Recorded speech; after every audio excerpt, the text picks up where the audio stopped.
perrito se enfermó y tuve que No, llevarlo a veterinario ahorita y apenas ujú. acabo de llegar, o sea, vine corriendo. No te preocupes, Osh. De todos modos, voy a guardar la conferencia. A mí en lo personal me parece que vale la pena. La voy a poner en YouTube y se las voy a acercar para que la chequen, porque la muchacha que habló, muy joven, tiene su doctorado honoris causa, no recuerdo por quién, y yo tenía mis dudas si se lo merecía, pero viendo el trabajo que hizo el día de hoy, la verdad, le está haciendo honores a su nombramiento. Yo creo que les va a servir. Tiene un enfoque, tiene algunos de los enfoques que vamos a platicar también aquí a lo largo de la formación. Pero bienvenida, José, ¿cómo está tu perrito? Bien, bien, ya es que es bebé, o sea, es chiquito, pero, y sobre el video, claro, si usted, bueno, lo suben o así, yo lo veo sin problemas y me pongo de corriente. Muy bien, sí. Sí, a la brevedad. Bueno, pues déjenme abrir entonces las diapositivas que tenemos por aquí para ya empezar a reflexionar al respecto y empecemos a construir nuestro proyecto de investigación, ¿no? Vamos a procurar que nuestro proyecto de investigación esté compuesto por los dos niveles de epísteme, ¿no? El primero es el epísteme interno, que ya sabemos que es el hecho de que podamos encontrar teorías que nos permitan, pues, entender y explicar el fenómeno, ¿no? Esa es una. Y la otra, que podamos contrastar esas teorías con la realidad, ¿no? Y podamos obtener de ahí lo que necesitemos para hacerlo, para llevarlo a bien, ¿no? Llevarlo a bien. El día de hoy, mi querida Hoshi, no vamos a acabar a las 10. Le comentaba a Erika que vamos a reponer esta clase, porque al final ahí fue un fallo mío que hicimos la ponencia con la clase, pero sí me gustaría dejarles ya, ¿no? El avance de la investigación. Entonces vamos a tardarnos un día más con las fechas acordadas solo para reponer esto. Entonces Sí, vamos a claro, darle. sí. Gracias, Hoshino. Y una disculpa, repito, no sé, no le tenía la cabeza que pensé que empezábamos a las 8, pero después dije, hijo de Dios, no te ánimo, no le puedo decir que no a la ponente. Pero bueno, vamos a estar moviéndonos entre ventanas y ventanas, ¿no? Déjenme cerrar todo lo demás para que movernos sea cómodo y no vayan por ahí a aparecer mis mensajes porque luego uno dice cosas y no vaya a estar, ¿verdad? Permítanme. Ahí está. Bueno, sí, no. O sea, digo, no porque uno diga cosas inapropiadas, ¿no? Pero tampoco es como para que tenga yo que estarles informando, por ejemplo, mi despensa, ¿no?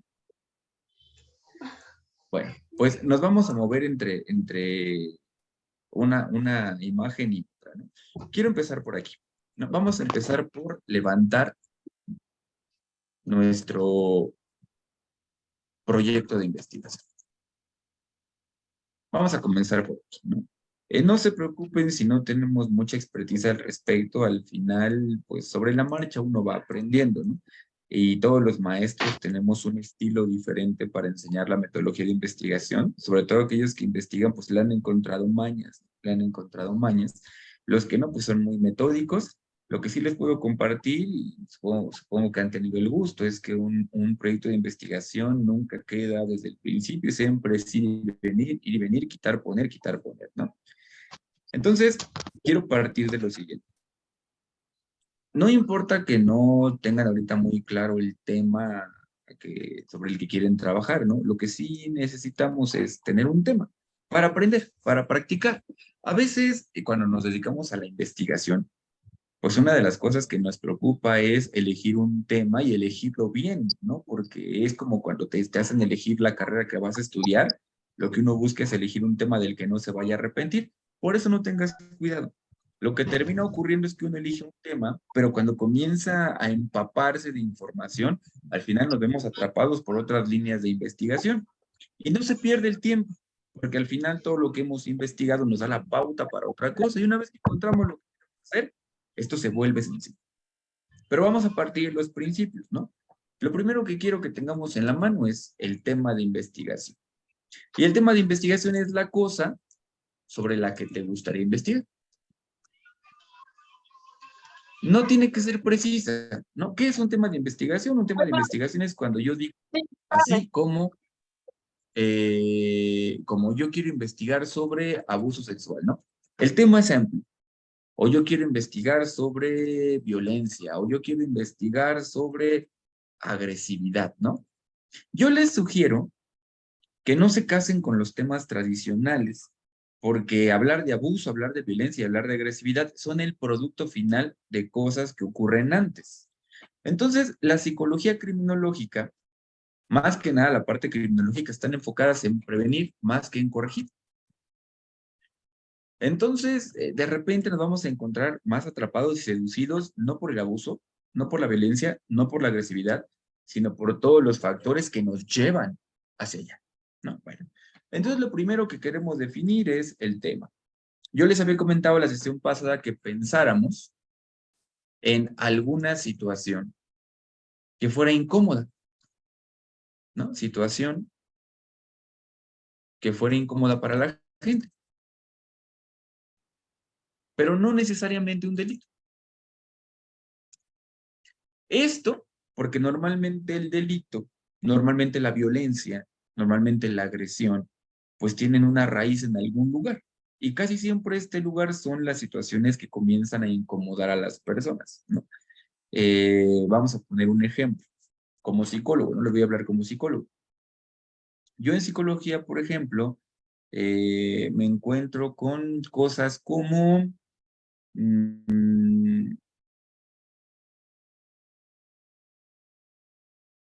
como el enganchamiento. ¿Qué es esto? ¿No? El enganchamiento es un elemento que forma parte de las adicciones, ¿no? Les voy a comentar un poquito cómo funciona para que vean qué es lo que yo observo. Aquí a terapia, por ejemplo, cuando llega el paciente, normalmente llega el paciente sufriendo.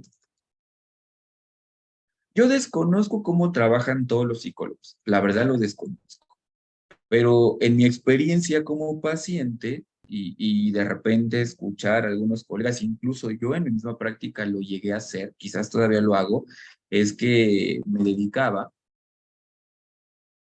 a atender a mi paciente para abordar su sufrimiento. Es decir, nos concentrábamos en que dejara de sufrir el presente, ¿no? Porque hoy está sufriendo. Entonces mi paciente llega y casi siempre llegan a consulta con cosas como me han roto el corazón, como me peleé con mi familia, mi hijo tiene un problema de conducta. Entonces, al menos yo antes, y he visto a algunos colegas y yo como paciente, me tocó ir a consulta psicológica donde el psicólogo se concentraba en resolver un problema para aquí y para ahora. Y está bien, ¿no? Sin embargo, con el paso del tiempo, la expertise, la práctica, atender muchos pacientes, pues me daba yo cuenta que algunos pacientes resolvían el aquí y el ahora, aparentemente. Es decir, les ayudábamos a que eso que los hizo sufrir ya no les causara sufrimiento, ¿no? Pero pasaba un tiempo más y el paciente regresaba. Y de repente regresaba por una razón parecida a la primera vez que. Entonces a esto el paciente le llama la recaída. Y voy a poner un ejemplo, ¿no? Eh, en una ocasión llega a consulta psicológica una chica de 27 años, ¿no? Madre soltera, que tiene pues una historia muy parecida a las de muchas madres solteras, ¿no? Yo era joven, me encontré con un cuate que me bajó la luna y las estrellas, un Brian, me llevó a su casa, al final sufrí violencia, me embarazó, me abandonó, bla, bla, bla, bla, bla, y regresé a mi casa con mis papás, ¿no? Pero ella venía porque decía, es que me rompieron el corazón, ¿no? Entonces vino por un problema de amor, me rompieron el corazón. Ella vino por un problema de amor. Ella decía, yo he tenido varias parejas, ¿no? Hoy tengo 27 años, yo me junté cuando tenía 17, 18, no sé, mi hijo tiene 8 años, hagan ustedes sus cuentas, ¿no? Y lo que me preocupa es que hoy a mis 27 años siento que estoy repitiendo el patrón. Y ya no quiero encontrarme el mismo tipo de patanes, ¿no? Pues vine a consulta. Comenzamos a trabajar la situación. A esto, en psicología se le llama el motivo de consulta. El motivo de consulta es la razón por la que una persona solicita el servicio. De hecho, en el mundo del derecho hay algo muy parecido, mi querida Hoshi, ¿no?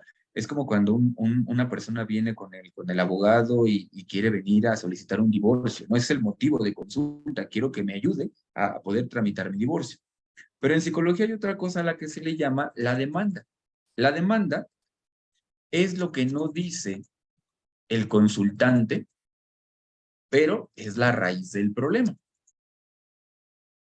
Por ejemplo, si hablamos del tema de los divorcios, de repente vendrá alguien con nosotros y dirá, vengo a solicitar ayuda, señor licenciado, para que me ayude a tramitar mi divorcio, ¿no? Porque eso es lo que dice necesitar y nos cuenta, es que mi esposo o mi esposa, según sea el caso, ¿no? Me grita, me pega, me insulta y todo lo que querramos. Hay razones con las cuales nosotros vamos a armar pues un escrito que se va a convertir en el expediente, bla, bla, bla, ¿no? Y logramos que se divorcien dos personas que están en conflicto, ¿no? A través de la ley, y en el mejor de los escenarios, si nosotros queremos. Pero si nos vamos a la demanda, el divorcio no arregla el problema de fondo. ¿A qué me refiero con el problema de fondo? De entrada viene un cliente y nos dice que tiene un problema y nosotros, por la razón que sea económica o emocional, nos ponemos del lado del cliente porque siempre el cliente viene a contarnos una historia trágica, ¿no? Ya de repente le caeremos a lo mejor a una de las partes y diremos, no, tú me estás mintiendo, ¿no? Pero vienen a contarnos una historia trágica y al final se separan, ¿sí? El problema es que estos dos integrantes del matrimonio, por el momento, ¿no? Porque el matrimonio sigue siendo monógamo. Ya cuando haya poligamías matrimoniales ya hablamos de otra cosa, ¿no? Estos dos integrantes del matrimonio se separan, pero seguro hubo una razón o muchas razones que generaron el conflicto. Es decir, yo no creo que exista una persona que diga, ¿qué pinches ganas tengo de casarme para pelearme con esa y divorciarme de esa, ¿no? La mayoría de las personas pues lo hacen motivados por el amor, ¿no? Pero ahí hay una suerte de cosas. Entonces lo que encontramos es que separamos a dos personas, ¿no? Llegamos a un arreglo, una reparación del daño, a lo mejor una pelea por la patria potestad, un ingreso que se le va a depositar al hijo, está bien. Pero luego vemos que esta pareja se junta o forman nuevas familias y entonces se repite la historia. Ambos se vuelven a juntar, normalmente vuelven a conformar familias conflictivas y en ocasiones se vuelven a divorciar de esas familias conflictivas, ¿no? De esas parejas conflictivas y pues el escenario se repite, ¿no? Solo que en esta ocasión estas personas van a ir con un abogado diferente y esta es más o menos cómo funciona. El motivo es vengo a divorciarme, la demanda es lo que ellos no han dicho, pero que está detrás y que al final, aunque tú separes a dos personas que están en conflicto, se van a ir a vincular con otras y van a generar el problema, ¿no? En psicología pasa lo mismo. Bueno, pues esta muchacha se acerca a terapia y dice, vengo porque yo tengo un patrón de conducta y me encuentro con puros patanes, no viene a consulta y me platica, es que los novios con los que yo salgo son novios bebedores, son novios golpeadores y empezamos a ver el patrón, presuntamente. Entonces la indicación psicológica era muy sencilla, ¿no? Ah, pues estas son las red flags, cuando tú veas esto te alejas. Y entonces un día, les voy a contar más o menos la historia, ¿no? La chica, 27 años, una mujer muy bonita, profesionista, exitosa, es decir, inclusive emocionalmente estable. El problema eran las parejas que elegía. Las parejas que elegía le provocaban la inestabilidad emocional, ¿no? Entonces ella platicaba, yo me he encontrado con puras parejas patanas, ¿no? El antepenúltimo novio que tuve era un novio que era muy exitoso, muy trabajador, pero tenía los tiempos cortados, ¿no? Entonces él me decía, voy a pasar por ti hoy a las 8 de la noche porque casualmente hoy pude salir temprano. Él nunca sabía cuándo salía temprano, ¿no? O no era dueño de sus horarios. Voy a pasar por ti a las 8 de la noche para que estés lista porque vamos a ir a ver una película y aparte las entradas, ¿no? Y la muchacha decía, pues qué detalle que me lleves al cine, pero cuando me preguntaste la película, ¿no? Y cuando me preguntaste si quería yo ir. Pero la chica decía, pues va, ¿no? Porque son los pocos tiempos que tenemos. Entonces era un novio que siempre le decía lo que tenía que hacer. Entonces un día el chico llega fuera de su casa, toca el claxon y ella dice, ya llegó por mí. me voy a acabar de pintar rápido, ¿no? Me voy a tomar 10 minutos. 10 minutos y salgo, ¿no? Entonces me toca el claxon, yo me espero 10 minutos en lo que me termino de arreglar. Cuando salgo, el fulano ya se había ido, ¿no? Porque él siempre en sus mensajes fue, claro, paso por ti, si no estás, me voy. Y se fue. Y la dejó botada, ¿no? Ella dijo, yo no merezco ese tipo de maltrato. Y lo deja. Se consigue otro que al final termina siendo igual, ¿no? Que la invitaba a comer, pero a donde él decía. Le preguntaba qué quería, bueno, ni siquiera preguntaba qué quería, si él pedía por ella, mira, pídete esto, pruébalo, está muy bueno. Entonces, el común denominador de sus novios, pues no la trataban, no la tomaban en cuenta, ¿no? Pues un día encontró un novio que fue diferente, que le llamaba, oye, mi amor, ¿qué vas a hacer hoy? Y ella decía, me pregunta, oye, mi amor, ¿qué quieres comer hoy? Y ella estaba encantada porque le preguntaba, ¿no? ¿Qué quieres hacer hoy? ¿Qué quieres comer hoy? Esas eran las preguntas, esas eran las preguntas. Pues resulta que ella contestaba de una manera muy particular. Pues no sé, mi amor, lo que tú quieras. ¿Por qué platico esto? Por dos razones. Número uno, los seres humanos somos personas de hábitos. Entonces a mí no me gustaba que mis novios fueran patanes, pero al final, ella no tenía la costumbre de decidir. Por ejemplo, ¿no? Al final no tenía la costumbre de decidir. Ese es uno. Y dos, que es a la que yo quería llegar. Ella era madre soltera, 27 años, y todo lo que podamos decir al respecto. Pero ella no lo dijo en sesión. O sea, ella vino porque su problema presuntamente es este. Su problema presuntamente es este, es que yo no sé elegir pareja. Mis parejas siempre son así, me maltratan y bla, bla, bla, bla, bla, bla, ¿no?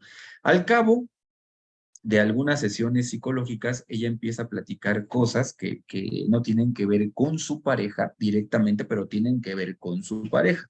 La demanda. Ella platica. Bueno, vamos a quitar ese dos, ¿no? Ella platica. Hoy estoy de malas, doctor. ¿Por qué estás de malas? Fíjese que a mí no me gusta, hoy me sentí mal en mi casa, ¿no? Le voy a platicar, fíjese que en mi casa tenemos 3 cuartos, ¿no? Tenemos 4 cuartos, una cocina, una sala, hay un siguiente cuarto donde duermen mis papás con mi hermana menor y mi sobrino, y yo duermo en el cuarto del fondo con mi hijo, ¿no? Pero en mi cuarto hay una camita individual donde solamente dormimos él y yo, y todos echan su ropa, ahí estoy de malas, me molesta mucho estar así porque me siento amontonada, ¿no? Por otro lado, como todos vivimos amontonados, pues de repente yo tengo que inclusive pagar cosas que yo no uso porque las usan todos, pero es muy difícil identificar en qué cantidad las usamos y ahí estoy yo en desacuerdo y por estas razones tenemos muchos problemas como familia y peleamos, ¿no? Entonces ella cuenta 3 experiencias de malestar. Las vamos a enunciar. 1, no me gusta cómo vivo porque vivimos amontonados, dice. 2, no me gusta sentir que los gastos son injustos con mi familia. Y 3, tenemos problemas como familia y no los podemos arreglar. Parecía que no tiene nada que ver con su patrón de parejas, pero sí, y esta es la demanda, ¿no? Pues resulta que ya cuando comenzamos a observar la situación, o sea, repito, en psicología esto es el enganche, ¿no? Cuando comenzamos a observar la situación, nos damos cuenta que la mayoría de las personas, cuando tiene un malestar, tiende a realizar aquellas conductas que, inciso A, nos hacen sentir mejor, o inciso B, nos hacen sentir menos mal. El único problema con estas dos conductas es que ninguna resuelve el problema. ¿Por qué menciono esto? Porque ella, por ejemplo, no lo había notado, pero ella elegía a sus novios. Ella no lo había notado, pero los elegía porque le permitían escapar de sus problemas. El tipo de novios que ella tenía poseía una de 3 cualidades o 3. Número 1, tenía una casa donde había suficiente espacio.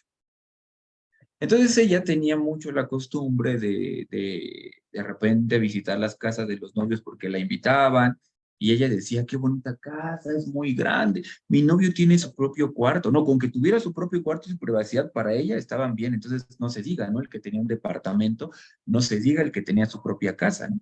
Entonces ella se enamoraba del novio no por el novio, sino porque el novio tenía lo que ella no tenía en su propia casa. Es decir, tenía un espacio de tranquilidad. 2, los gastos quedaban claros. ¿A qué me refiero? Sus novios de repente le decían, mi amor, acompáñame, ¿no? Vamos a la bodega y vamos o a donde tengamos que ir y vamos a comprar la despensa, ¿no? Entonces iba con el novio a comprar la despensa, el novio le decía, ¿qué quieres? Y ella se quedaba así, ¿no? Porque en su experiencia personal, cuando ella se compraba, por ejemplo, una tapa de yogures, ¿no? 8 yogures, se los llevaba a su casa, pues como todo mundo invadía el refri, al final ella no le tocaba nada, ¿no? Y terminaba enojada, porque ¿quién chingados se comió mis yogures? Al final nadie, ¿no? Entonces se iba con los novios a comprar sus cosas, desodorantes, ropa, lo que tú quieras, ¿no? Y los dejaba en la casa de sus novios y entonces se encontraba con que nada se desaparecía, nada se desaparecía. Y la gente le respetaba sus cosas, cosa que en su casa no sucedía. Y número 3, encontraba convivencias familiares que le encantaban. No, es que la familia se lleva muy bien, es que la familia se apoya, es que la familia no pelea. Y estas son conductas gancho, bueno, son situaciones gancho, ¿no? Entonces, ella no había notado que el patrón de conducta no era tanto que tuviera un novio patán, más bien que ella lo que hacía era hacer este tipo de cosas para escaparse de sus propios malestares. Y mejor aún, de repente con los novios se iba de viaje o se iba a tomar, ¿no? Cosas que son preciosas, o se compraba cosas. Entonces tenían unas fotos bien bonitas en Facebook, ¿no? De sus viajes, de sus fiestas, de la ropa que ellos utilizaban. Es decir, todo esto era una forma de encubrir su propio malestar.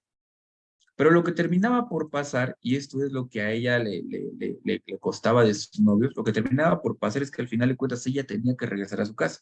Y cuando regresaba a su casa se encontraba con estas 3 variables, ¿no?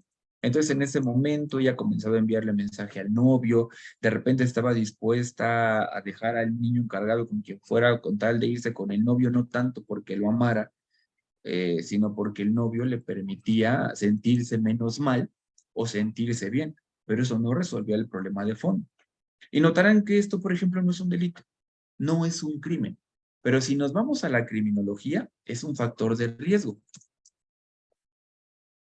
porque el hecho de que ella no sepa o no le dedique tiempo a resolver el problema del que sufre, que en este caso es incomodidad en su casa por la razón que sea, entonces tiene elevadas probabilidades de engancharse a personas que le permitan escapar de su malestar.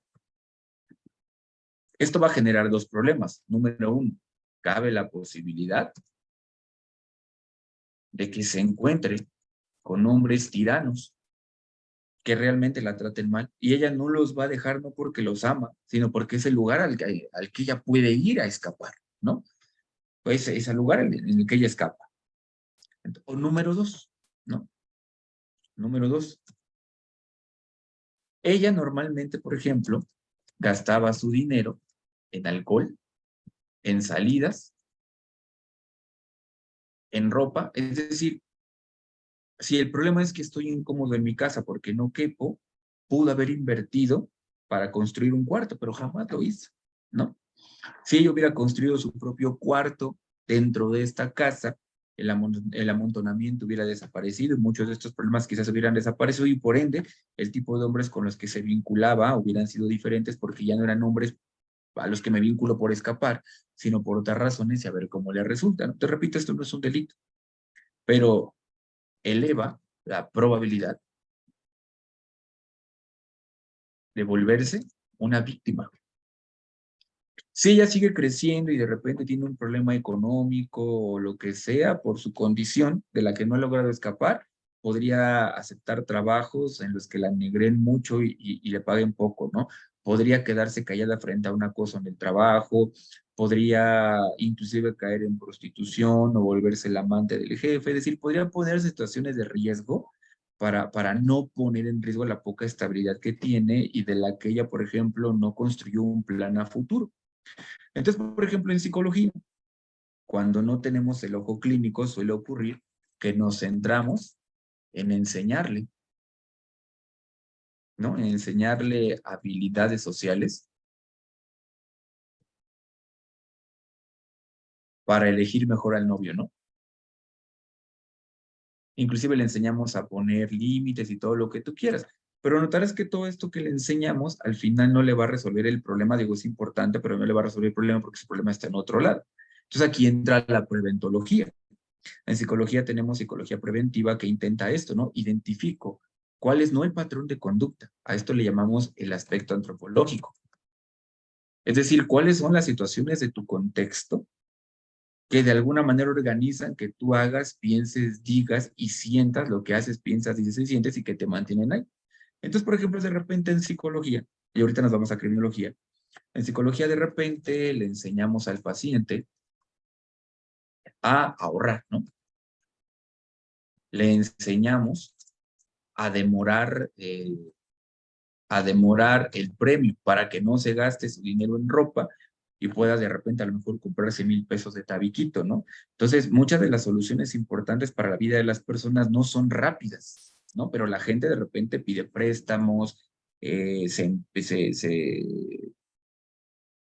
queda empeñado, ¿no? Ahí, así, ¿no? Con préstamos y demás. Bueno, pues esto le llamamos el enfoque preventológico. Aquí no es que le demos terapia, no es que la persona esté afectada por un trauma, sino que nos damos cuenta que existen elementos contextuales que se tienen que arreglar, ¿no? Y fue lo que hicimos con la chica.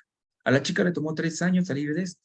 Ella estaba desesperada buscando un trabajo en el que le pagaran más y estaba estresada, pero todo, llevaba tiempo buscando un trabajo así. Sin embargo, no notó que si se administraba, podía también conseguir el mismo objetivo. Al final nunca logró ese mejor trabajo, nunca lo logró. Pero durante 3 años se estuvo trabajando con lo que ella tenía y consigue construir su cuarto. Al construir su cuarto, sus gastos disminuyen, su relación con sus padres mejora, su privacidad se respeta. Ella continuó esta dinámica de aprender a ahorrar y en cosa de 3 años y medio posteriores logra comprar su propia casita, hacer una inversión y tener $500,000 guardado en el banco, ¿no? Estos no son delitos, no son delitos, pero son situaciones, problema, que ponen a la gente en condición de riesgo, que entonces o los empujan a engrosar las filas de la delincuencia o los empujan a engrosar las filas de la victimidad. Y esto, por ejemplo, es lo que hace la criminología. Es decir, sí es cierto que hay delitos, pero detrás del delito hay una historia en el sujeto o en los sujetos. Hay una economía, hay una política, hay la necesidad de compensar algo, ¿no? Por ejemplo, muchos delincuentes roban y así como roban, agarran el producto del delito, lo venden, lo transforman en dinero, se van a la tienda, cervezas para todos, ¿no? Entonces ahí vemos una necesidad que no tiene que ver con lo económico, tiene que ver más con el yo quiero que la gente sepa que existo, quiero ser que alguien me ame, ¿no? Eh, a lo mejor yo no fui talentoso en la escuela y mi mamá se burla, o mi familia se burla de mí porque yo no tengo trabajo, pero cuando yo robo, yo compro el gas, ¿no? Cuando yo delinco, yo hago lo que mis hermanos no hacen y ahí vemos una suerte de causas que son previas al delito y esto le llamamos la demanda. Entonces, lo que yo le solicitaba no es un ejemplo como este, evidentemente, pero sí que pensáramos en esas cosas que hay alrededor de nosotros que generan malestar. A final de cuentas, el incremento del malestar en un colectivo de personas que no saben o no han aprendido a gestionarlo, genera lo que Wael Hikal le conoce como contingentes criminógenos, es decir, un caldo de cultivo donde de repente va a haber eslabones débiles, lo vamos a decir pedagógicamente, no quiere decir que sean necesariamente débiles, que son los que no resisten la presión y ¡pum!, ¿no? Comienzan a generar toda esta serie de situaciones que se van sumando gradualmente hasta que llevan al delito. ¿Qué opinas, Osh?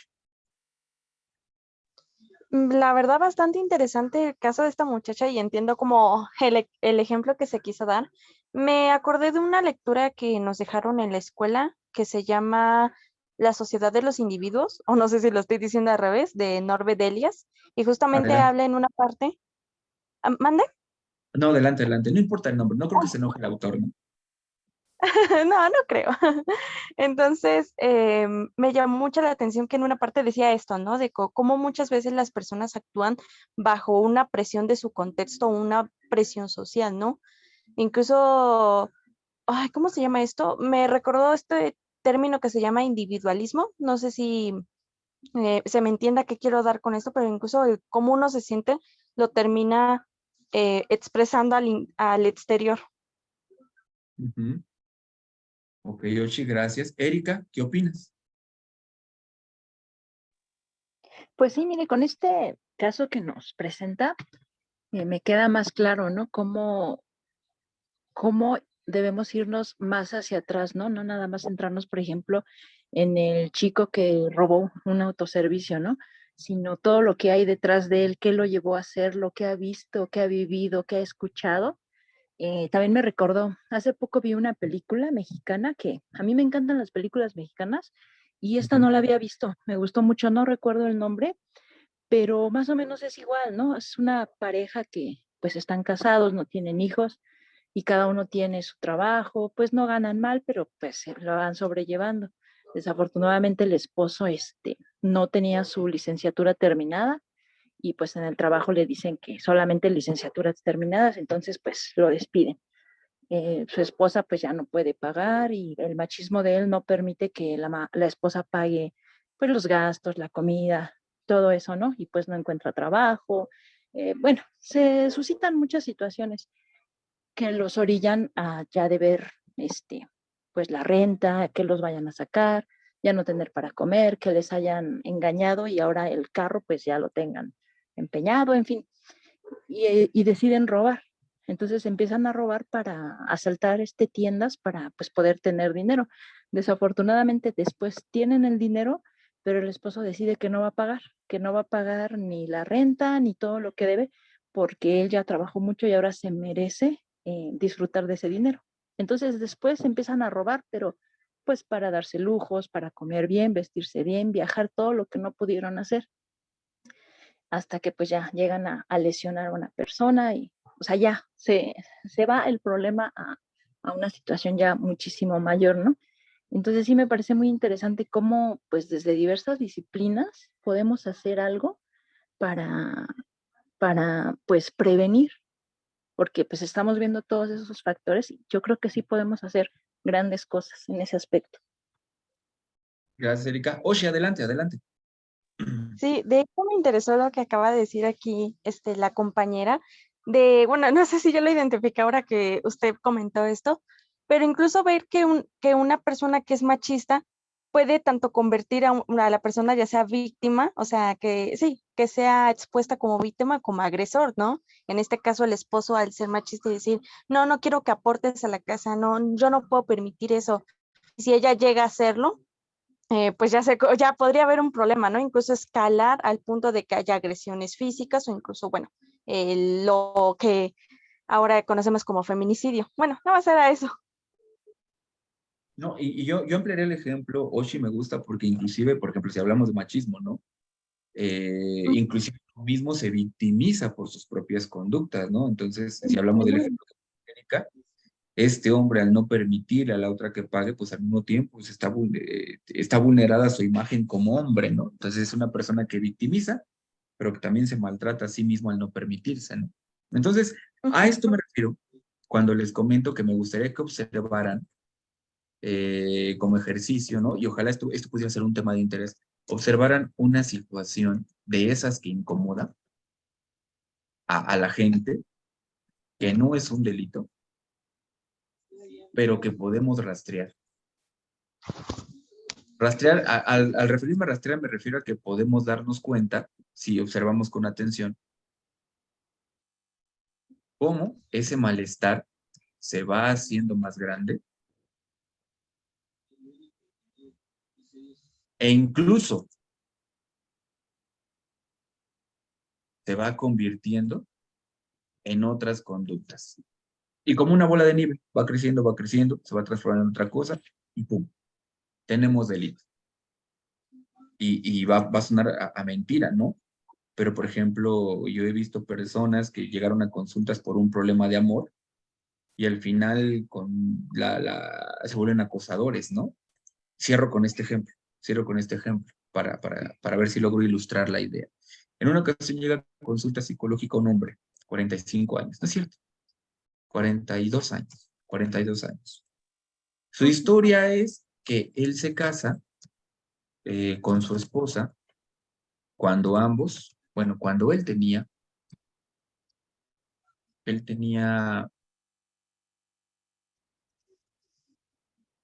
como 24 años más o menos, como 24 años, y su esposa apenas tenía los 18.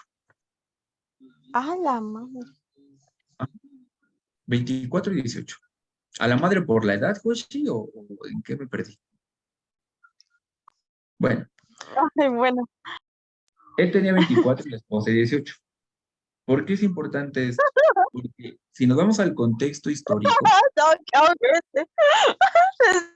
si nos vamos al contexto histórico, en aquel entonces, ninguno de los dos tenía estudios de universidad. Él tenía la prepa terminada, trabajaba, y ella estaba en la preparatoria, ¿no? Y se conocen, se enamoran, se juntan, y la historia es breve. Juntos comienzan a romperla. Ponen su negocio, le echan ganas, entonces él decide trabajar para que ella siga estudiando. Cuando ella termina su carrera y se posiciona en un trabajo, ahora ella le dice a él, vamos a poner un negocio, y entre el negocio y mi trabajo como profesionista, te toca a ti estudiar. Para hacer corta la historia, se apoyan y los dos terminan sus estudios y los dos trabajan en la misma empresa y les va bien. Solo que de repente, después de tantos años juntos, dejan de sentirse enamorados y lo platican. Se sientan a platicar y se dicen, oye, ¿no has notado que ya no estamos tan enamorados? No, que sí. Así que deciden separarse en mutuo acuerdo.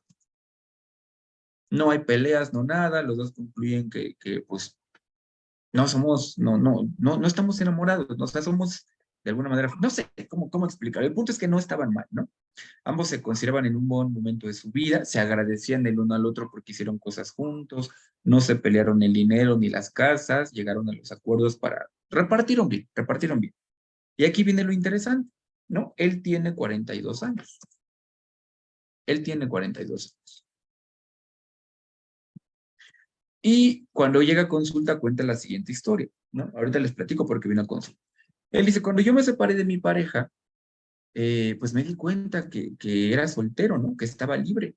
Yo había notado que cuando estábamos casados, pues de repente yo los domingos tenía ganas de ir al fútbol o tenía ganas de hacer cosas y no las hacía para quedarme con ella, ¿no? Porque ella decía, estoy cansada y yo me sentía feo de no llevarla conmigo, aunque ella me daba la confianza y viceversa, ¿no? Entonces yo dejé de hacer cosas por ella, porque según yo la amaba, ¿no? Pero yo ya no era como tan feliz prohibiéndome la vida. Entonces él platica, y esto ocurre en pandemia. Dice, el primer año de mi divorcio yo estaba contento, ¿no? Porque yo llegaba a la casa, no tenía que discutir con nadie sobre qué película vamos a ver, sobre qué vamos a comer, sobre si hay que descansar o no hay que descansar, salir o quedarme, ¿no? Él encantado. Primer año, feliz. Primer año, feliz, ¿no? Para el segundo año, dice, me empiezo a dar cuenta que no busco afecto. Lo que busco es sexualidad. Busco sexo, ¿no? O sea, no quiero vincularme a nadie en lo emocional porque pues vengo de un matrimonio, no lo extraño, pero sí tengo necesidades físicas, ¿no? Y entonces él se da cuenta, yo no sé por qué lo escribo, no creo que es maña.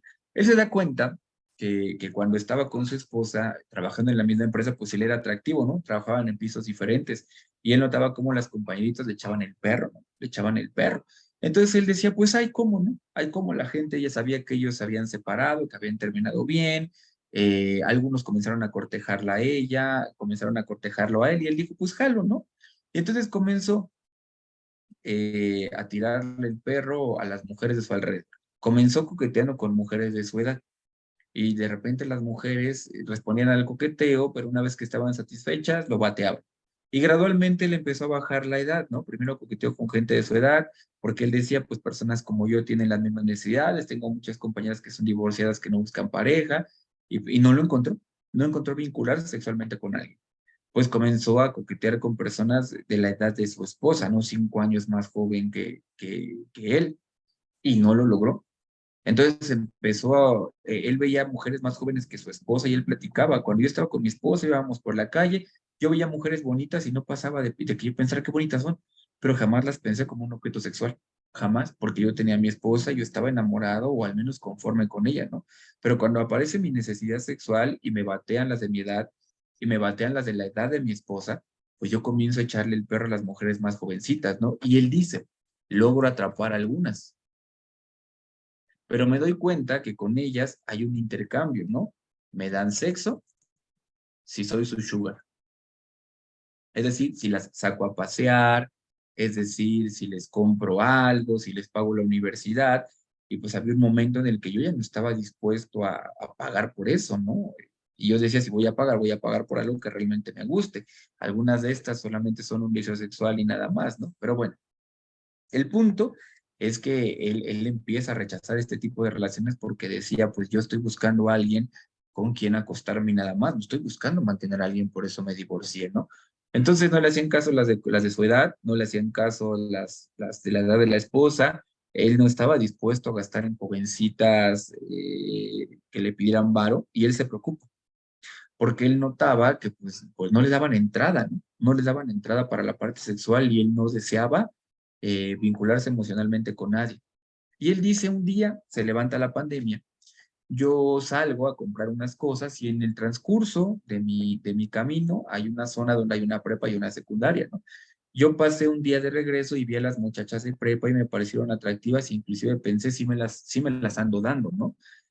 Y no me sentí mal porque yo entendía que quizás algunas de estas jovencitas pues ya estaban a los 18 años, eran legales, ¿no? Así que no me sentía tan mal. El problema es que un día iba yo pasando frente a la secundaria y vi jovencitas de secundaria que pensé me las daría y me asusté, porque entonces yo ya empezaba a sentir deseo sexual por mujeres que estaban por debajo de la edad legal permitida. Y no me di cuenta, ¿no? De repente yo estaba ya consumiendo pornografía, de repente estaba buscando en la calle a ver quién estaba dispuesto, pero yo ya estaba dispuesto a pagar gente de esa edad y me preocupé. ¿Por qué platico esto? Por la siguiente razón, ¿no? El deseo sexual no es un delito, pero cuando conjuntamos el deseo sexual con la falta de oportunidad para acceder a ello, entonces se empieza a concentrar el factor criminógeno. Y entonces tenemos, en el mejor de los casos, más no significa que sea bueno, la compra de la prostitución, ¿no? 2, la compra de contenido.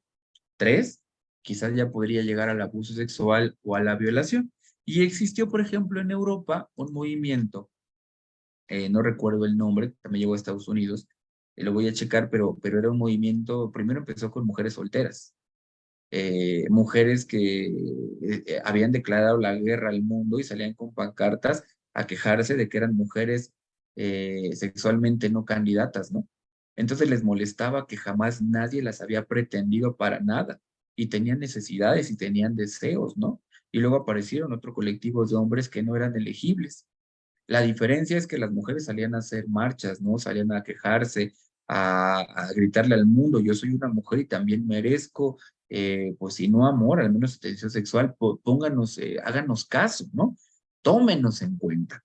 Este colectivo de mujeres, algunas encontraron el acceso al amor o a la sexualidad haciendo una empresa que se encargaba de brindar servicios sexuales a personas con discapacidades bajo la noble encomienda de ellos jamás van a ser elegidos por una mujer, nosotros vamos a cobrar por ese servicio, ¿no? Entonces aquí se gesta un mercado que es consecuencia de este malestar. Pero con los hombres la cosa fue más delicada, porque los hombres hacían uso de la fuerza para someter a sus víctimas y comenzaba una suerte de violaciones, ¿no? En aquellos entonces, estos delitos se perseguían como delitos de género porque violaban a las mujeres porque las odiaban, pero no. Cuando tú entrevistabas a esas personas, o al menos los estudios que salían, eran hombres que no las odiaban, simplemente no tenían acceso a, ¿no? ¿Por qué comento esto? Vámonos al contexto político. Hace unos años, cuando solo trabajaba el hombre, había un discurso social. El discurso social consistía en que los papás le decían a sus hijas, pues búscate un buen hombre que te mantenga, ¿no? Entonces, como la mujer no trabajaba, pues andaba por ahí buscando hombres con lo que fueran garantía de poder vivir una vida a futuro. Entonces, hombre que trabajaba tenía básicamente acceso a una mujer. Y todo lo que ello implicaba, ¿no? El cariño, la familia, el romance, la sexualidad. Pero con el paso del tiempo, la mujer empieza a trabajar. Por tanto, va a sonar feo lo que voy a decir, pero no lo digo de a gratis. No he encontrado un estudio al respecto, pero lo he visto en entrevistas, incluso yo he entrevistado gente y me encuentro con esto. Me he encontrado con hombres que dicen, soy feo, por tanto, no tengo acceso a una mujer, me hacen el feo. Y dos, aunque tengo dinero, muchas de esas mujeres no necesitan mi dinero. Entonces, si no soy un candidato para ellas, no tengo acceso a ellas, ¿no? Cuando antes el hecho de trabajar anulaba el tema del dinero, ¿no? Y por ahí tenemos una frase que decía el verbo mata carita, ¿no? Y el dinero mata verbo, ¿no? Pero cuando comenzamos a encontrarnos en este contexto histórico, podemos encontrar tanto hombres como mujeres que son no candidatas porque la otra persona puede conseguir lo que antes tú podías ofrecer, ¿no? Lo que antes tú podías ofrecer. Vámonos a esto, ¿no? Por ahí existe una autora que se llama Eva Illouz, que cuenta. Dice, cuando se rompió el matrimonio, ¿no? Cuando comenzamos a luchar contra el matrimonio, entonces en el noviazgo ya había sexualidad o inclusive ya había sexualidad sin noviazgo, pues el matrimonio deja de ser importante, porque antes la única forma de poder tener un vínculo sexual con alguien era casándote. El día de hoy no. Como el día de hoy eso no se necesita, entonces las relaciones emocionales, muchas de ellas peligran. Entonces la gente ya no se compromete a profundidad porque uno de los motivantes importantes, para unas personas es el amor, no decimos que no, pero para otras es la parte sexual. Y si lo puedes conseguir en cualquier lugar, pues entonces la posibilidad de que una pareja se pueda permanecer durante mucho tiempo es baja. Porque allá afuera hay un mercado, ¿no? De posibilidades. Entonces vuelvo al punto. Esto no es un delito, pero son espacios donde comienzan a gestarse malestares. Y estos malestares se convierten en productos sociales. Se les llaman acciones sociales, ¿no? Estas acciones sociales pueden ser parasociales. Parasociales quiere decir que no estrictamente rompen la ley, pero son formas alternativas de lograr las cosas, ¿no? Por ejemplo, el OnlyFans. El OnlyFans tiene la característica de que no es un mercado de tratas, ¿no? No tienes que robarte a la gente, no tienes que prostituirla, sino que tú lo haces por tus propios medios. Es considerado por unos como una forma de trabajo, pero no es el trabajo que solía dignificar a la gente, el que habíamos conceptualizado antes, ¿no? Entonces mucha gente no aprueba esa forma de conseguir el dinero, sin embargo cumple con el propósito. ¿Cuál es el propósito? Que te haces de un patrimonio. Pero también se pueden gestar mercados antisociales. Es decir, se puede crear toda una red de conductas delictivas en torno a ello para satisfacer un malestar de la gente, ¿no? Entonces aquí vemos un círculo interesante. Podemos ver cosas como que hay tratamientos, voy a cambiar un poquito de tema, tratamientos para el consumo de drogas, pero si hay tratamientos para el consumo de drogas es porque entonces hay un mercado de drogas y entonces hay un comprador y entonces hay un vendedor y entonces hay un malestar que hace que la gente consuma.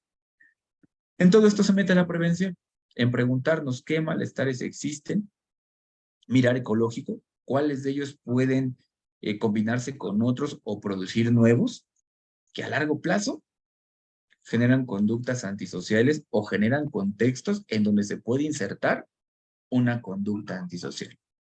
Oshi, ¿qué opinas? Bueno, entonces tengo entendido que la gente suele cometer delitos porque, bueno, en parte por la búsqueda de algo que no tienen, ¿no? Por ejemplo, el caso de este hombre no tenía, se sentía incluso hasta frustrado sexualmente, entonces que buscaba alternativas, pero pues hasta él mismo se espantó, ¿no? Dijo, ¿qué estoy haciendo? Entonces quiero verla así como que, por ejemplo, no sé si se acuerda que alguna vez yo dije comentario de que suena prejuicioso y escandaloso de que oí que alguien dijo la gente pobre suele ser más propensa a ser delincuente, ¿no? Pues justamente, o sea, tienen una necesidad, su contexto no se presta, entonces tienden a bueno, a cometer más delitos, ¿no? Tienen mayor tendencia, así es. Entonces, justamente por ahí va el tema, Oshi. El tema es identificar el contingente de malestares al que le llamamos contingente criminógeno. Porque entonces vamos a pensar en esta persona, ¿no? Del ejemplo. Al final él intentó, ¿no? Por otros medios, las compañeras del trabajo no le hicieron caso, más jóvenes, más, y conforme no fue encontrando alternativas para entrar al mercado y conseguir lo que él buscaba, pues estaba desafortunadamente él fue de los que pensó me asusta, pero seguramente hay gente que la necesidad es más grande que el miedo que nos provoca darnos cuenta que podemos convertirnos en alguien que atenta contra la ley, ¿no? Entonces, cuando identificamos el contingente de malestares criminógenos, desarrollamos programas puntuales. Porque si esta persona, por ejemplo, viola a una víctima, ¿no? Y lo metemos a la cárcel, tratamiento psicológico, médico, criminológico, y lo convencemos de que no viole, bla, bla, le podemos convencer de lo que querramos. Pero cuando él salga al mundo, si el mundo sigue configurado igual, todo lo que él entendió en terapia psicológica, todo lo que él entendió del castigo, de que no fue agradable, ¿no? Muchos años de cárcel a cambio de esto, se rompe, porque el malestar sigue estando ahí y porque la gente no encuentra o no tiene acceso a los medios para paliar el malestar o para gestionarlo, que es mejor aún, para transformarlo en algo que te brinda las oportunidades de cubrir ese malestar, cubrir esa insatisfacción por otras vías. Erika, ¿qué opinas? No sé si mi aseveración esté correcta. No te preocupes, son Entonces, hipótesis, adelante. yo creo que entonces todos tenemos la posibilidad de cometer un acto delictivo, que va a depender de nuestro contexto, de nuestra historia de vida, de, por ejemplo, en este caso de esa persona que lo identificó y se asustó y buscó una solución eh, de todas esas fortalezas, ¿no? Entonces, pues yo sí considero que todos tenemos la posibilidad de hacerlo, pero precisamente es ahí donde las disciplinas entran a identificar qué es lo que te puede propiciar un acto delictivo y cómo puedo yo intervenir para que no suceda, ¿no? Correcto, y ahí entra la prevención. Justamente lo que tú mencionas es lo que muchos autores en criminología han señalado, que el delito es inherente al ser humano, ¿no? Depende de lo que nosotros entendamos como delito, porque le podríamos dejar de llamar delito y se acaba el problema, ¿no? Pero al final de cuentas siempre hay situaciones o siempre hay conductas que dañan al otro, y todos tenemos la posibilidad, solo hace falta que se junten los tres elementos, un contexto, una persona que puede ser víctima y un victimario. Cualquier persona, evidentemente, está sujeta en cuanto haya una variación. Entonces, el trabajo del criminólogo, entre muchos de los trabajos, es comprender cómo está organizado este contexto para entonces identificar en dónde se tiene que intervenir, cómo se tiene que intervenir para evitar que, ¿no? La prevención. Entonces, la prevención es muy parecido a un chiste que alguna vez escucha. Un día un sujeto le pregunta al otro, ¿tú a qué te dedicas? Ah, pues fíjate que yo me dedico a prevenir incendios. Y el otro le dice, pero es que yo no veo incendios por ningún lado. Y el sujeto va a contestar, porque ese es mi trabajo, prevenir incendios, ¿no? Entonces lo estoy haciendo bien porque no los hay. Y el que previene incendios le pregunta al otro, ¿y tú qué te dedicas? Y él dice, a salvar al mundo de la plaga zombie, pero yo no veo zombies. Ese es mi trabajo. Entonces en México, por ejemplo, tenemos el problema de que solo consideramos que alguien, en este caso un preventólogo, está trabajando si primero aparece el problema y éste lo resuelve. A esto no se le llama prevención, a esto se le llama corrección. Ya está sucediendo, vamos a hacer que disminuya o que desaparezca. Pero la prevención es justamente eso, es suponer que algo podría pasar. Y entonces, valernos de todos los recursos que haya a la mano para que esto no pase, o si pasa, sea con la menor intensidad posible. Adelante, Oshi. Entonces, bueno, entonces me imagino que nuestro tema de investigación va a estar orientado a la prevención, ¿no? Porque, bueno, yo estuve pensando en esto de tiempo que, pues no es mucho, ¿verdad? Pero que llevamos aquí en el curso, se me ocurría, me incomodaba un poco esto de Internet, ¿no? Las redes sociales y lo muy expuesta que puede estar la gente, justamente lo que decíamos, a que se cometa un posible delito, que haya una víctima y un victimario por culpa de redes sociales. Entonces, bueno, más que nada es una opinión, bueno, es pedir una opinión si el tema que quiero tocar, como que sí es prestable a esto, no sé cómo explicarlo.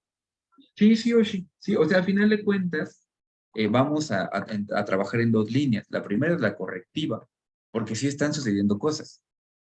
La segunda es la preventiva, que las cosas que no han sucedido, pero que creemos que es posible que sucedan porque estamos viendo el fenómeno, sucedan.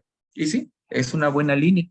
Básicamente el preventólogo entra en cualquier espacio de desarrollo humano, porque todos los espacios tienen la susceptibilidad de convertirse en espacios, si no de delincuencia, de generación de condiciones para ella, ¿no? Y la red social es una cosa interesantísima, porque, por ejemplo, por ahí estaba yo leyendo un estudio sobre la insensibilidad y comentaba que, por ejemplo, antes de las redes sociales, los niños le decían a sus compañeros gordo, pero y al ver la cara del niño que sufría, muchos niños entendían que lo que dijeron estaba mal porque estaban generándole un dolor a esa persona y en ese momento se detenían por empatía y dejaban de decirle gordo. Pero, por ejemplo, en las redes sociales podemos despotricar y decir. Y como no estamos viendo la reacción del otro, ahí dejamos nuestro comentario y nos vamos quitados de la pena sin saber si lo que estamos haciendo está hiriendo a alguien porque no lo vemos, no lo vemos, ¿no? Entonces, ahí hay, por ejemplo, un ejemplo, y si lo vemos en los adultos, es lo que hacemos, ¿no? Los adultos lanzamos indirectas, decimos cosas en las redes que a veces son impersonales, no están contra alguien en específico al que estemos señalando, sino contra un colectivo de personas del que no estamos enterados de cómo les estamos afectando y nos desentendemos. Puede ser. También si hablamos de las redes sociales, por ejemplo, hay un estudio que se llama ¿cómo le llaman? Hay en Instagram o en Facebook una cosa a la que le llaman los momentos destacados, algo así. Bueno, no sé cómo se le llama, pero básicamente consiste en mostrar como tus historias, ¿no? Entonces hay un estudio que comenta que de repente las personas que observan los momentos destacados de los demás, al final terminan sintiéndose emocionalmente mal. Porque tú observas historias destacadas, ¿no? Y normalmente en las historias destacadas publicamos cosas que sabemos que no son ciertas. Te fuiste, estás en tu clase de tu curso de prevención y criminología, estás aburridísimo, pero te tomas una foto y una foto a la captura de pantalla y escribes, aquí aprendiendo bien chingón, ¿no? Cuando realmente estás dado al aburrimiento, ¿no? O sea, al final lo que vendemos es una imagen de algo que está saliendo bien. Entonces la gente que ve esas imágenes se queda con chale, al otro le va bien y a mí no. Entonces la gente, subjetivamente, cuando tú le preguntas según este estudio, la gente dice usar las redes para escaparse, ¿no? Para relajarse. Y dicen que las redes les divierten, ¿no? Les ayudan a desestresarse porque hay memes. Pero a final de cuentas, te guste o no, terminas viendo una historia destacada. Terminas observando que alguien está tomando un curso, está en la playa, está tomando una cerveza, fue a una fiesta. Y cuando tú rastreas esto desde una prueba objetiva, porque este estudio aplicaba un test para identificar la depresión y otros test emocionales, notaron que la gente antes de entrar a las redes sociales tenía un estado de ánimo elevado, lo que significa elevado, y que después de esto les volvías a aplicar el instrumento y el estado disminuía. Entonces tenemos personas que no se están dando cuenta que las mismas redes son su fuente de depresión. Y entonces lo que hace el jovencito en automático es el fin de semana, ¿dónde voy a ir? Lo que hace el adulto es en qué voy a gastar mi dinero el fin de semana, ¿no? Entonces me obligo a ir a una fiesta, a un baile, a tomarle fotos a lo que estoy cocinando, porque yo quiero demostrar que tengo una vida así de fantástica, pero quien sube esa fotografía en el interior sabe que su vida fantástica no tiene nada, ¿no? Y ahí tenemos ejemplos de cómo se estudian redes sociales. Oshi, ¿qué opinas? Sí, totalmente, a eso mismo lo quería orientar y ahora me abrió más como el campo justamente del ámbito psicológico, cómo nos afecta las redes sociales, pues eso, en nuestra manera de pensar, en la manera de sentirnos, porque bueno, eso de que comenta de que es un estímulo que al final te causa un problema, pero lo sigues consumiendo, ¿no? Incluso hasta hablo yo por mí, lo sigo consumiendo redes sociales, TikTok, así donde te diviertes, pero ya después de esas redes sociales hasta, bueno, no sé si ha pasado a algunos de aquí, que luego te sientes hasta vacío, ¿no? Como dices, ah, ya vi TikTok, ¿y ahora? Ajá, sí, sí, sí. Sí, y le podemos meter ahí psicología, antropología, y creo que el tema que tienes a manos es maravilloso.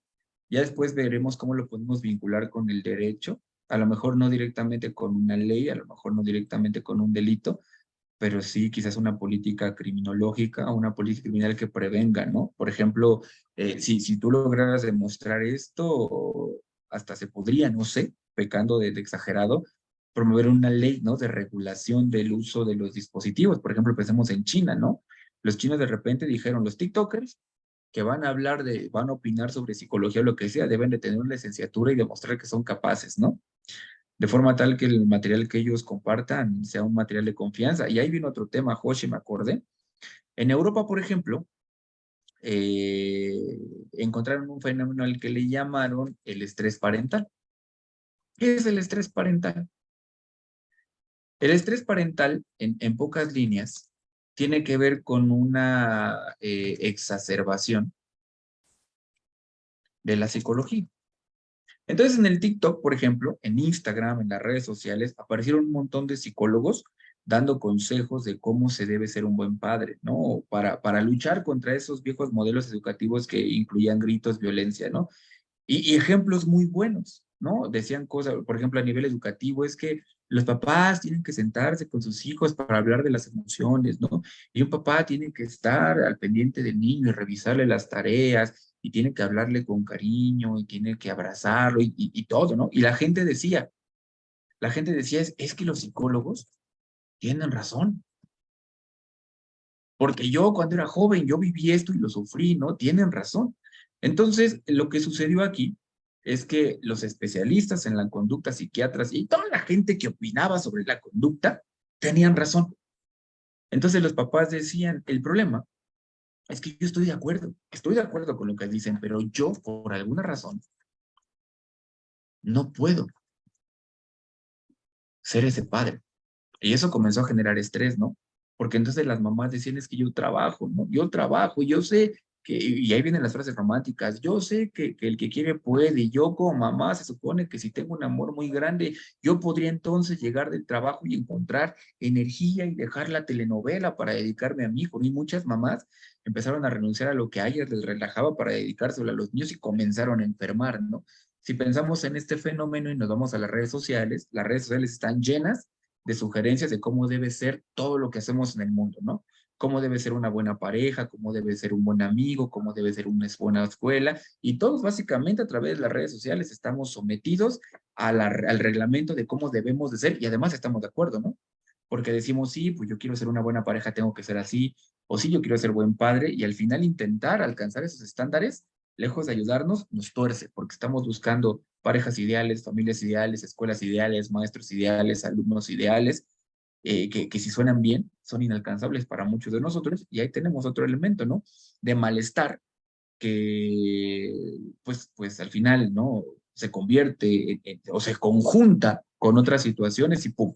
Tenemos un brote de violencia, un brote de depresión, un brote de suicidio, yo qué sé, cosas por el estilo. Erika, ¿qué opinas?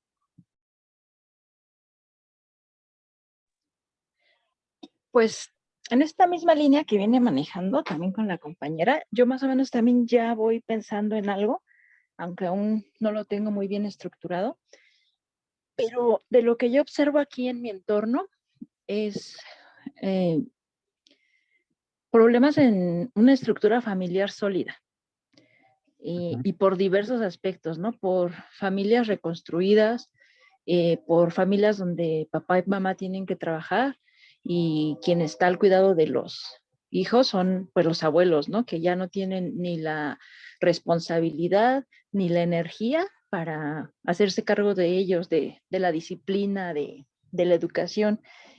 Entonces, más o menos yo por esa línea quiero hacer mi proyecto, porque yo es lo que he observado aquí en mi entorno. Muchos chicos que dejan la escuela, que empiezan a consumir sustancias, que posteriormente empiezan a delinquir para poder tener dinero para esas sustancias. Y pues más o menos me he ido un poco pues a lo que yo considero que podría ser la raíz del problema. Y es lo que observo, ¿no? Muchos chicos abandonados por sus papás que pertenecen a una segunda familia, que son hijos de pues la segunda esposa, o que la mamá y el papá hicieron su vida cada quien por su lado y se fueron y los dejaron al cuidado de los abuelos, o que por mismo trabajo los papás no pueden estar con ellos, ¿no? Porque pues trabajan todo el día, llegan en la noche, llegan cansados, tienen cosas que hacer y pues no están al pendiente de su educación, de sus necesidades. Entonces, más o menos por esa línea se me está ocurriendo. No sé usted qué opina. Todo es posible. Al final la misma investigación nos va a decir qué se puede y qué no. Pero creo que nos estamos entendiendo. Entonces regresamos. Lo primero es el tema, ¿no? Identifica la cosa que quieres investigar. ¿Qué es esa cosa? ¿Es la agresividad? ¿Es la depresión? ¿Son las redes sociales? ¿Es la familia? ¿Qué es? ¿No? No me lo digas a mí. Primero señálalo. Si tu investigación está compuesto de varios temas adelante, ¿no? Inclusive puedo ponerle un título tentativo como las redes sociales y su relación con la promoción de estados tendientes a la delincuencia, ¿no? No estamos diciendo que estamos obligados a estudiar esto. Lo primero que tenemos que identificar es la idea. Entonces, tú escribe tu tema. ¿Qué quieres? Preferentemente, ponlo en palabras simples como lo que pusimos al principio, agresividad, depresión, redes sociales, familia. Escribe ahí las cosas que tú crees que te interesa investigar. Eso es lo primero. Lo segundo, pues es la delimitación. Una delimitación tiene tres elementos. El primero es delimitación geográfica. La delimitación geográfica hace referencia a en dónde vas a centrar tu investigación.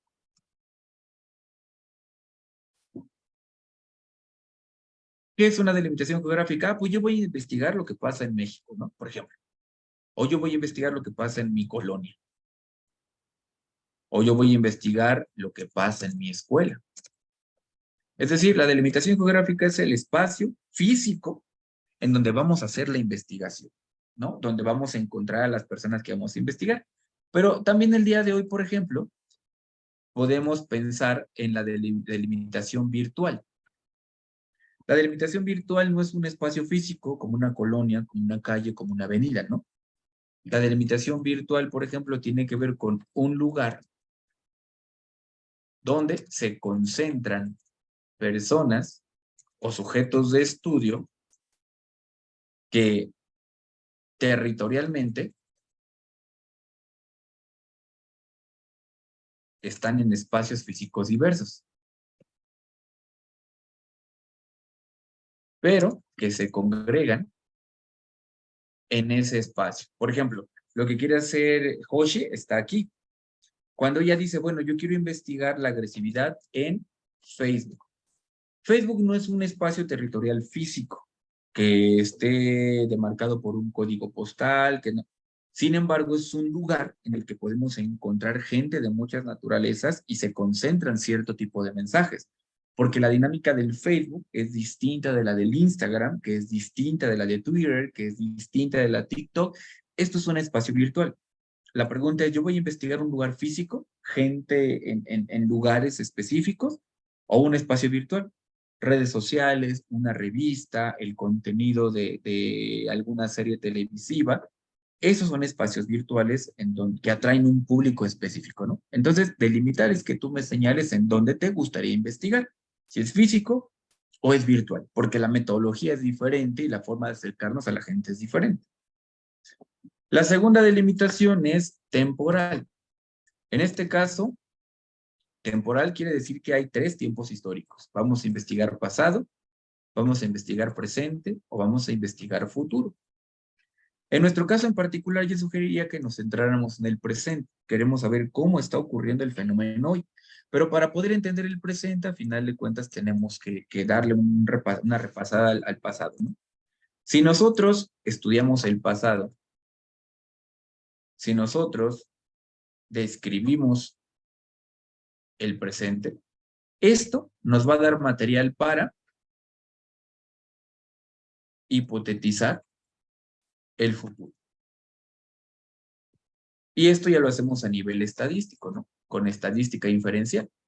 Pero yo sugeriría que nos detuviéramos en el presente. Para esto vamos a investigar un poco el pasado, o a veces con el presente es más que suficiente. Entonces, tema, en dónde y en qué tiempo. Y lo último es universo, población y muestra.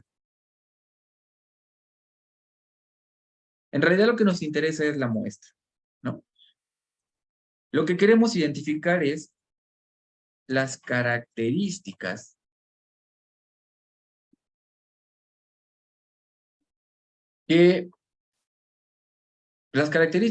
con las que va a contar el grupo de personas que voy a investigar, ¿no? Por ejemplo, digamos que a mí me interesa este tema,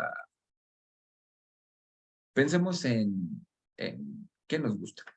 Pensemos en la influencia del TikTok, ¿no? Ok, ese es mi tema, la influencia del TikTok. Delimitación geográfica, pues ya lo tenemos, ¿no? Al final, vamos a poner la influencia en las conductas, la influencia del TikTok, perdón, del TikTok en las conductas, ¿no? Porque, pues, a final de cuentas, queremos saber sobre qué vamos a poner esa influencia, si sobre la conducta económica, la conducta de las personas, bueno, etcétera, ¿no? Este es el tema, y ya tenemos la delimitación que es geográfica, el TikTok. Temporal, ¿no? Queremos investigar esto en julio a octubre del 2023, ¿no? Universo. El universo es todo lo que se puede ver afectado por el TikTok, ¿no? Y a lo mejor en el caso del TikTok, pues podemos encontrar afectaciones de carácter económico, es decir, las conductas que puedo estudiar están enfocadas en la economía, o puedo a lo mejor centrarme en las conductas de carácter social, cómo se relaciona la gente a partir de la influencia del TikTok, puedo encontrarlo en las familias, o sea, a final de cuentas el universo, para pronto, son todas las personas y todas las áreas de desarrollo de las personas que se pueden ver influenciadas o afectadas por el TikTok. Ahí está. A esto le llamamos el universo. De ese universo vamos a obtener una población. La población nos pregunta, bueno, de todo eso que puede ser influenciado por el TikTok, ¿en qué te vas a concentrar? Población. Las conductas humanas que tienen que ver con la relación social. Es decir, me interesa saber cómo se lleva la gente. Muestra. Pues resulta que esta población que tiene conductas humanas está compuesta por bebés, está compuesta por niños, está compuesta por adolescentes, está compuesta por adultos mayores, Y no se diga que a la vez también hay sexos, ¿no? Hombres y mujeres. Pues por la muestra quiere decir que vamos a elegir uno o varios grupos de la población que sean de nuestro interés. Vamos a suponer que a mí me interesa investigar las conductas, cómo afecta el TikTok a las conductas de sociabilidad que tienen las personas y específicamente me interesan adolescentes. Como en este caso me interesan hombres como mujeres, no tengo que precisar que me interesan adolescentes, hombres y mujeres. Con llamar a adolescentes se entiende que integro a los dos. Pero a lo mejor yo supongo que la población específica que me interesa son los adolescentes hijos de madres solteras, que a lo mejor tienen una economía que forma parte de la clase media y que solo tienen la primaria terminada, ¿no? Esto es una muestra. Una muestra es específicamente a quién vas a investigar, ¿no? Entonces, si yo voy a investigar, por ejemplo, familias, Erika, yo tendría que determinar si voy a investigar a todas las familias nucleares como compuestas, reconstruidas, funcionales, disfuncionales, etcétera, ¿no? O si únicamente me voy a concentrar en un solo tipo de familia y en un lugar en específico. O si voy a ver cómo influyen las redes sociales en la gente, pues me tengo que preguntar qué tipo de gente, ¿no? Niños, adolescentes, adultos. Si el género es importante, lo señalo. Si la economía es importante, lo señalo. Si el nivel de estudios es importante, lo señalo. Esto es el universo de la población y la muestra, no específicamente sobre quién va a recaer mi estudio. Porque a final de cuentas, platicábamos al principio que las intervenciones son contextualizadas. Significa que partimos de suponer, no lo sabemos, que quizás un grupo de adolescentes que forman parte de la comunidad LGBT vive esta experiencia de una manera distinta a los adolescentes que forman parte de un grupo heterosexual, ¿no? Podemos hacer estudios comparativos, es decir, la investigación no tiene límite. Todo depende de que tengamos el recurso, el tiempo, el acceso y la metodología, pero la misma investigación nos va a ir diciendo si hay que ampliar o hay que recortar. Entonces, este primer ejercicio es un ejercicio hipotético donde nosotros decimos, a mí me gustaría investigar esto. Sobre la marcha, repito, nos vamos a dar cuenta si hay que hacerlo más grande o más corto. Entonces, una vez que tengan identificados estos elementos, vamos a hacer una cosa a la que le vamos a llamar planteamiento del problema. ¿Qué es planteamiento del problema? En un primer ejercicio, plantear el problema es que tú vas a describir lo que ves, cómo lo ves.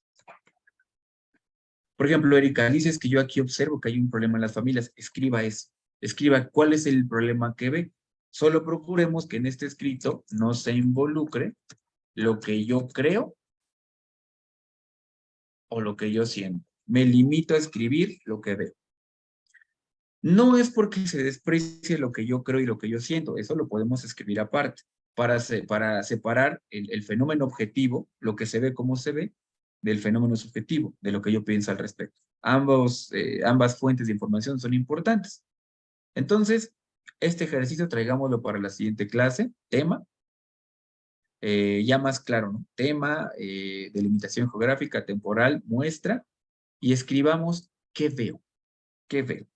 Y en este qué veo es donde expongo el problema. Es decir, ¿cuál es el problema? ¿Cómo se ve? ¿Cómo afecta? Y todo lo que yo puedo identificar del problema, qué lo produce, cómo se produce, cuáles son sus consecuencias, etcétera. Ojo, no tiene que ser perfecto, al final de cuentas estamos aprendiendo y no existe una persona que sea capaz de verlo todo de golpe. Esto se va construyendo con el paso del tiempo. ¿Preguntas, Oshi? No, ninguna. De hecho, ya tengo más claro como en dónde debe de enfocarse mi investigación. Magnífico. Erika. No, profesor, todo claro. Con esto que nos puso ya voy a guiar bien mi investigación. Perfecto. De forma tal que esta semana les voy a empezar a compartir textos y entre los textos, la teoría y las discusiones que tengamos aquí, vayamos intentando asociar esos materiales con nuestro tema para ir haciendo crecer nuestra investigación. ¿Va que va? De Bueno, acuerdo.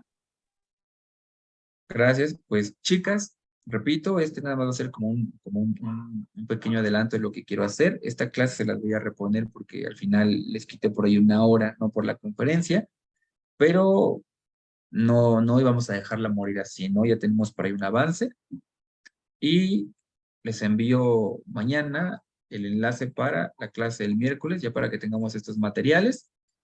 Y por ahí estoy subiéndolos a YouTube solamente para nosotros. Ya también les enviaré los enlaces para que puedan consultar las clases una y otra vez. Por hoy es todo y nos vemos el miércoles. Cuídense. Buenas noches. Una pregunta, profesor. Adelante, Erika. Nos había mencionado la posibilidad de cambiar las clases de los miércoles a los viernes. No sé si siga en pie. Sí, pues por ahí lo pregunté. Ahí mandé a los que no estaban con nosotros, pero nadie me respondió. Y me parece que sí nos vamos a quedar el miércoles. Al Ok, final, mi compromiso no afectó y sí vamos a seguir el miércoles, lunes y miércoles. ok, de todas maneras quedo al pendiente. Gracias. Gracias, Erika. Nos vemos la siguiente sesión el miércoles y les mando ya el enlace para que se conecten. Descansen y échenle ahí coco al trabajo. Excelente noche. Muchísimas gracias. Linda noche a todos. Cuídense, buenas noches a todos.